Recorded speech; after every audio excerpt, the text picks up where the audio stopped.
क्या हुआ? चला कौन चल गया?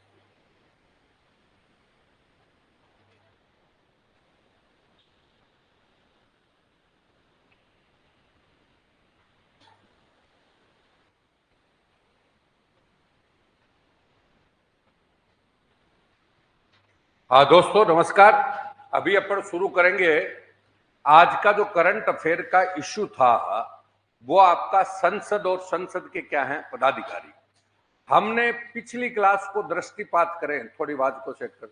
पिछली क्लास को दृष्टिपात करें तो सबसे पहले हमारी 18वीं नई संसद आई है। 18वीं नई संसद, तो नई संसद के बारे में पिछली क्लासों में हमने पूरा बता दिया कि पार्लियामेंट होती क्या है और इस पार्लियामेंट में कितने कैंडिडेट चुनकर आए।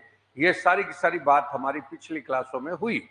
अगली दूसरी क्लास हमने बाद में पढ़ाया कि भाई लोकसभा का जो सदन का नेता है वो आपका कौन होता है? पीएम होता है। और पीएम अपनी टीम को चुनता है तो वो कौन हो गए? मंत्री।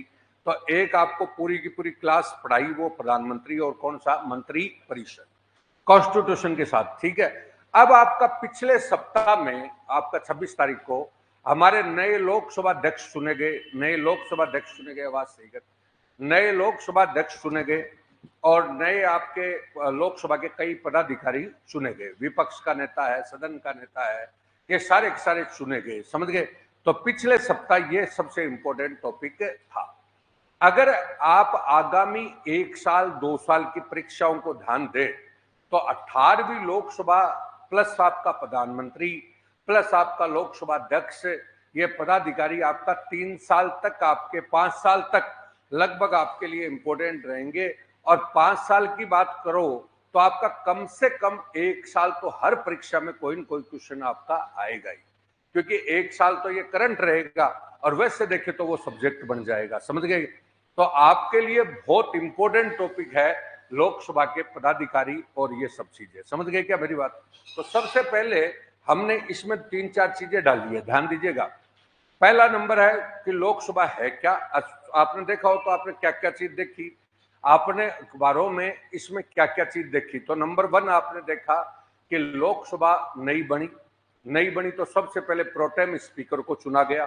प्रोटेम स्पीकर ने फिर स्थायी अध्यक्ष को चुना। स्थायी अध्यक्ष के बाद कौन सा स्थायी अध्यक्ष बन गया। स्थायी अध्यक्ष के बाद विपक्ष का नेता बना, बाद में सदन का नेता बना। समझ गए? सदन का नेता तो पीएम होता है, विपक्ष का नेता राहुल गांधी को चुना गया। ठीक है।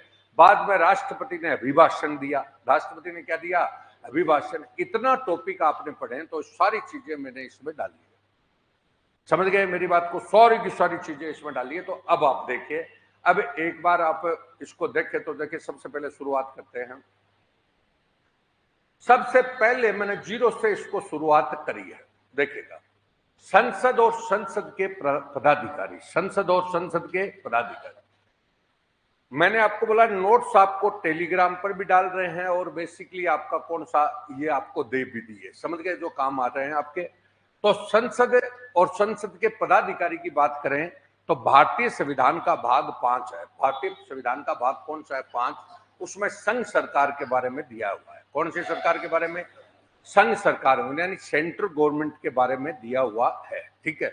और अगर इसी में बात करो तो भाग 6 बात करो तो राज्य सरकार हो जाती है। कौन सी हो जाती है? अगर राज्य सरकार पढ़ने वाला है तो भाग 6 की बात करो तो राज्य सरकार हो जाती है। क्लियर है? उसके बाद भाग 5 का अध्याय कौन सा है? 2। अध्याय कौन सा है? 2। अध्याय 1 में हम पहले पढ़ चुके। कौन सा? कार्यपालिका। कौन सा? कार्यपालिका। तो हमारे नाम मात्र की कार्यपालिका तो कौन होता है? राष्ट्रपति। और राष्ट्रपति को सहायता देने के लिए क्या होती है? मंत्रिपरिषद। और मंत्रिपरिषद का हेड कौन होता है? पीएम। तो हम अध्याय 1 पढ़ चुके, उसमें कार्यपालिका आ गई। क्या आ गई? कार्यपालिका। और इसमें अध्याय 2 में विधायिका आई है। विधायिका को हम क्या कहते हैं? संसद। क्या कहते हैं? संसद, यानी पार्लियामेंट कहते हैं। क्या कहते हैं? पार्लियामेंट। अगर ये बात आप राज्य के परिप्रेक्ष्य में करो तो वहां भी यही बात आएगी। अध्याय वहां पर भी कौन सा होगा? 2। अध्याय कौन सा होगा? 2। वहां के अध्याय पहले में आपका कौन हो गया? राज्यपाल, मुख्यमंत्री और मंत्री परिषद। समझ गए? और यहां पर भी अध्याय वही चीज आएगी। बोलो क्लियर है? अब इसमें अनुच्छेद कौन सा आ गया? 79 से लेकर 123, 79 से लेकर 123। संसद के बारे में कौन से अनुच्छेद से दे रखा? तो 79 से 123, 123। अब ऊपर देखिए 79 में आपका संसद के बारे में बताया गया कि संसद किसे कहते हैं। अब जनरल 3rd ग्रेड का पेपर है, छोटी परीक्षा है, उसमें तो केवल यही पूछता है कि संसद क्या है। तो संसद राष्ट्रपति, लोकसभा, राज्यसभा मिलकर के क्या बनती है? संसद। और इसको भारतीय संविधान का आर्टिकल कौन से में दे रखा है? 79 में, 79 में दे रखा है। बोलो क्लियर है क्या? तो 79 में दे दिया। बाद में 80 में कौन सी आ गई? राज्यसभा की संरचना, राज्यसभा की संरचना। यूट्यूब पर क्या को देता है इसको?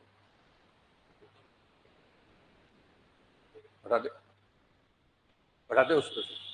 अब आइए उस पे कौन सा जो है वो थोड़ा बहुत हो गया, वो हो गया। 80 में आपकी राज्यसभा की क्या आएगी? संरचना। राज्यसभा की क्या आएगी? संरचना। संरचना आएगी राज्यसभा की। तो कुल सदस्य उसमें कितने हैं? 250। कितने सदस्य हैं? 250। तो 250 राज्यसभा की संरचना दी है 80 में। कौन से में? 80 में। कौन सी दी है राज्यसभा की संरचना? कुल सदस्य कितने हैं? 250। कितने सदस्य हैं? 250। बोलो क्लियर है क्या? 250 सदस्य है। उनमें 238 राज्यों से आए हैं। 238 कहां से आए? राज्यों से। 12 सदस्यों को राष्ट्रपति के द्वारा मनोनीत किया गया है। अब इस मनोनीत वाले क्वेश्चन में भी आपका क्वेश्चन बनता है, वो साहित्य, विज्ञान, कला और समाज सेवा से आए। साहित्य, विज्ञान, कला और समाज सेवा। अब ये क्वेश्चन सब इंस्पेक्टर में पूछ लिया। सब इंस्पेक्टर में क्या पूछा कि भाई ये सदस्य कौन से हैं? तो क्रम से सेट करो इनको, क्रम से क्या करो? सेट। तो उसमें दे दिया पहला कौन सा? साहित्य, दूसरा कौन सा? कला, तीसरा कौन सा? विज्ञान, चौथा कौन सा? समाज सेवा। आपका सब इंस्पेक्टर में किसको इस टाइप से पूछ लिया। आगे देखिए लोकसभा की संरचना। कौन सी? लोकसभा की संरचना। लोकसभा में अधिकतम सदस्य कितने होंगे? 550। पहले सदस्य 500 क्या थे? पहले 552, 552 में दो क्या थे? Anglo Indian. एंग्लो इंडियन को अभी हटा दिया गया है। कौन से संशोधन के द्वारा? कौन से संशोधन के द्वारा हटा दिया गया है? 104। कौन सा? 104वां संविधान संशोधन के द्वारा उसको हटा दिया गया। बोलो क्लियर है क्या? 104वां संविधान संशोधन के द्वारा उसको हटा दिया गया। अब आया कितने बच गए? 550। कितने बच गए? 550। 550 में से वर्तमान सदस्य कितने आए हैं? 543। 543 ये जनता द्वारा निर्वाचित होकर आए हैं। तो पिछली क्लास में हमने लोकसभा पूरी बताई, तो सारा का सारा सिस्टम बता दिया कौन कितने से कितने कितने आए। बोलो क्लियर है क्या? अगली बात 82 में प्रत्येक जनगणना, प्रत्येक जनगणना 82 में क्या दिया? प्रत्येक जनगणना। आपको पिछली क्लास में बताया भी था कि 84वें संविधान संशोधन बताया था ना। तो प्रत्येक जनगणना के बाद निर्वाचन क्षेत्रों का क्या होगा? सीमांकन। क्या होगा? ये कौन सी जनसंख्या के आधार पर चल रहा है? 71। कौन सी? 71। कब तक चलेगा? 2026। और 84वां संविधान संशोधन के माध्यम से इसका एक बार सीमांकन कौन कब किया गया था? 2001 में। 2001। ये पिछली बार भी आपको बताया था। तो ये आपका हो गया। तो एक बार बोलो 79 में आपकी क्या हो गई? संसद। 80 में राज्यसभा की क्या हो गई? संरचना। 81 में राज्यसभा लोकसभा की क्या हो गई? संरचना। और 82 में आपका इसका क्या हो गया? सीमांकन। अब आइए 83 में संसद के दोनों सदनों की क्या हो गई? अवधि। कौन सी? अवधि। अवधि में अगर बात करें तो राज्यसभा का विघटन नहीं होगा। राज्यसभा सदैव क्या रहेगी? स्थायी। इनके सदस्यों का कार्यकाल कितने वर्ष का होगा? 6 वर्ष। प्रत्येक 2 वर्ष में 1/3 सदस्य क्या होंगे? सेवानिवृत्त। क्या होंगे? सेवानिवृत्त होंगे। प्रत्येक 2 वर्ष में 1/3 सदस्य क्या होंगे? सेवानिवृत्त। और लोकसभा का कार्यकाल सामान्यतः 5 वर्ष का होगा। सामान्यतः कितने वर्ष का होगा? 5। प्रथम अधिवेशन से कितना? 5 वर्ष। लेकिन कभी भी विघटन हो सकता है। तो ये कौन सा सदन है? अस्थायी। कौन सा सदन है? अस्थायी। तो राज्यसभा आपको क्या बताया था? स्थायी। और लोकसभा क्या बताया था? अस्थायी। पिछली क्लासों में आपके करंट अफेयर में देखे तो हमने लोकसभा राज्यसभा में अंतर बताया था कि ये प्रत्यक्ष निर्वाचन, ये कौन सा? अप्रत्यक्ष। ये कौन सा? अस्थायी। अस्थायी। ये कौन सा? स्थायी। ये कौन सा? स्थायी। ये कौन सा? निम्न सदन। तो ये कौन सा था? उच्च सदन। सब चीजें उसमें पिछली क्लास में पूरा बताया। बोलो क्लियर है क्या? अब आइए संसद सदस्यों की अहर्ताएं। वो भारत का क्या होना चाहिए? नागरिक। भारत का क्या होना चाहिए? नागरिक। न्यूनतम आयु उसकी कितनी होनी चाहिए? 35 वर्ष। कितनी? 35। मतलब राज्यसभा न्यूनतम आयु लोकसभा के लिए कितनी होगी? पानी। न्यूनतम आयु लोकसभा के लिए 25 वर्ष होगी, राज्यसभा के लिए कितनी होगी? 30 वर्ष। और ऐसी अर्हताएं जो संसद द्वारा बनाएगी विधि के क्या हो? अधिक। और कोई भी नियम बना सकता है कि संसद बनाएगी। बोलो क्लियर है क्या? ये कौन से अनुच्छेद में हो गया? 84। कौन सा? तो यहां तक 84 तक इन्होंने संसद दिया है। क्या दिया है? संसद। सुनना, तो संसद में सबसे पहले क्या आया? 79 में क्या आई? संसद। 80 में क्या आई? राज्यसभा। 81 में क्या आई? लोकसभा। 82 में उनका परिसीमन। 83 में उनकी अवधि। और 84 में संसद सदस्यों की योग्यताएं। संसद सदस्यों की क्या हो गई? योग्यताएं। यहां तक पूरा सिस्टमेटिक। आप सुन लो, पिछला जो लोकसभा वगैरह बताई थी उसमें इनके बारे में अनुच्छेद नहीं बताए थे, तो अब की बार क्या बता दिए? अनुच्छेद। और पिछले में इनकी पूरी डिटेल बताई थी, तो इसमें अनुच्छेद पूरे बता दिए। अब आओ, दूसरा टॉपिक बनता है।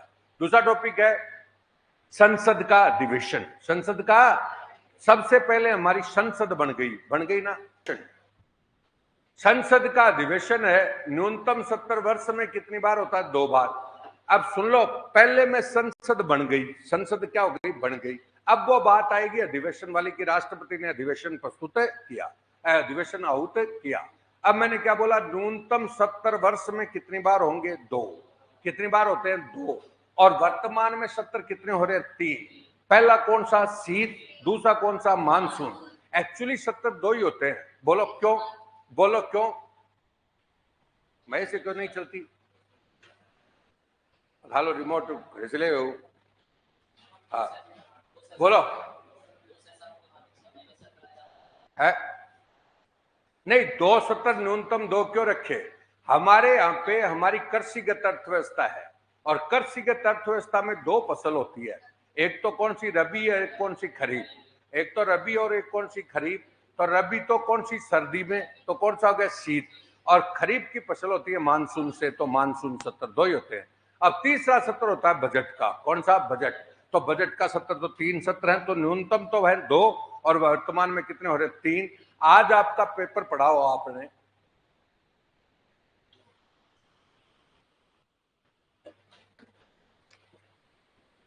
वो रिमोट इसी गोला दियो। आज आपने पेपर पढ़ा हो, तो आज आपने कितने सत्र? आज क्या है पेपर में कि 23 तारीख से देश का बजट सत्र क्या होगा? शुरू। अरे 23 तारीख को देश का बजट प्रस्तुत किया जाएगा, और राजस्थान का बजट 10 तारीख को। कौन सा? 10 तारीख को राजस्थान का बजट प्रस्तुत किया जाएगा। बोलो क्लियर है क्या? तो अब आप समझ सकते हो। तो अगला अपना टॉपिक है ना, एक्चुअली अपन बजट भी ले सकते हैं। कौन सा? बजट। तो टोटल हो गया। तो ये आपका बजट सत्र वाली बात आ गई। अब 85 में संसद का सत्र आहूत। अब देखिए, आहूत मतलब बुलाना, और 17 मतलब, अब आपने देखा हो तो राजस्थान की विधानसभा, इधर देश की लोकसभा दोनों में सत्र चल रहा था।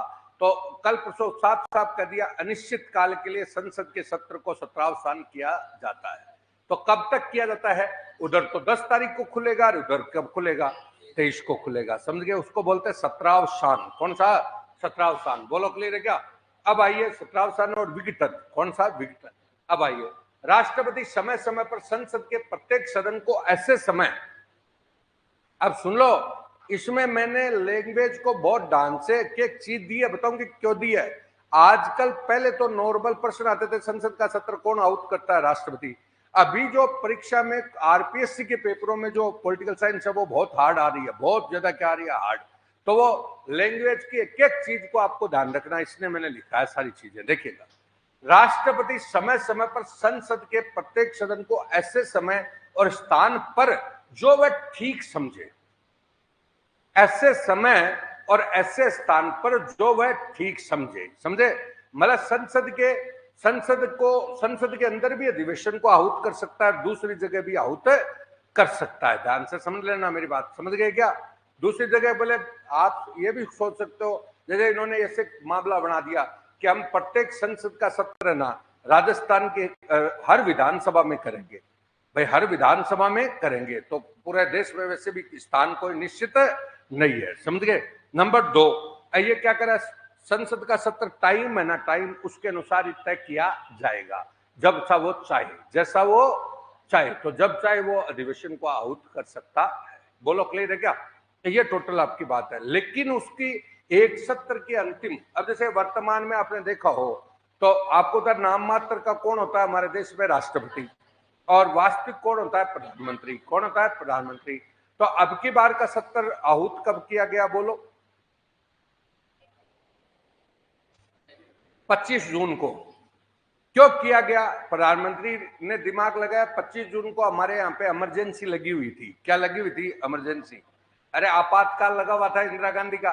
तो इन्होंने देखा कि 25 जून को आपातकाल लगा था, 26 जून को उसकी अधिसूचना जारी हुई थी आपातकाल की, तो कांग्रेस को इसकी भाषा में जवाब देंगे। तो 26 जून को जो वो हुआ तो आपातकाल पर ही कहानी हो गई कि संविधान का उल्लंघन तो वहां पर हुआ था। तो अपनी चालाकी नहीं होती क्या? जिस हिसाब से तो चाहे जब तारीख को सेट कर सकते हैं। आ गया अगली बात। परंतु आपको पता नहीं ना चीजों का कि क्या चाल चल रहा है, भाई क्या हो रहा है एक्चुअली। तो हमारे यहाँ पे तभी तो लोकतंत्र है ही नहीं, जनता तो है ही नहीं। अब आइए, तो राष्ट्रपति समय समय पर ऐसे सदनों के, संसद के प्रत्येक सदन को ऐसे समय स्थान पर जो ठीक समझे अधिवेशन को आहूत करेगा। लेकिन उसके एक सत्र की अंतिम बैठक और आगामी सत्र की प्रथम बैठक के नियत तारीख से 6 मास का अंतर नहीं होगा। एक एक लाइन टू लाइन पढ़ ली है। और अगला बोल रहा राष्ट्रपति समय समय पर सदनों का या किसी सदन का सत्रावसान कर सकेगा। कर दिया, सत्रावसान कर दिया। और लोकसभा का वो विघटन कर सकेगा। लोकसभा का विघटन कैसे करेगा भाई? राज्यसभा तो कभी विघटित होती नहीं। राज्यसभा तो क्या होती है? स्थायी सदन। कौन सा है? स्थायी। और लोकसभा का वो विघटन कर देगा। कैसे? लोकसभा का विघटन अगर बहुमत नहीं है तो उसको सदन को क्या कर सकता है? भंग कर सकता है। तो ऊपर वाली लाइन क्या कह रहा है बोलो? ऊपर वाली लाइन क्या कह रहा है कि राष्ट्रपति संसद के सत्र को क्या करता है? आहूत। और उसका क्या करता है? सत्रावसान। और लोकसभा का क्या करता है? विघटन। तो अब बोलो आहूत कब किया? 25-26 जून को। 25-26 जून को। और सत्रावसान कब तक कर दिया? 23 तारीख तक। कितने तक है? 23 तारीख तक। और विघटन का कोई मामला है नहीं। तो ये टोटल आपकी बात आ गई।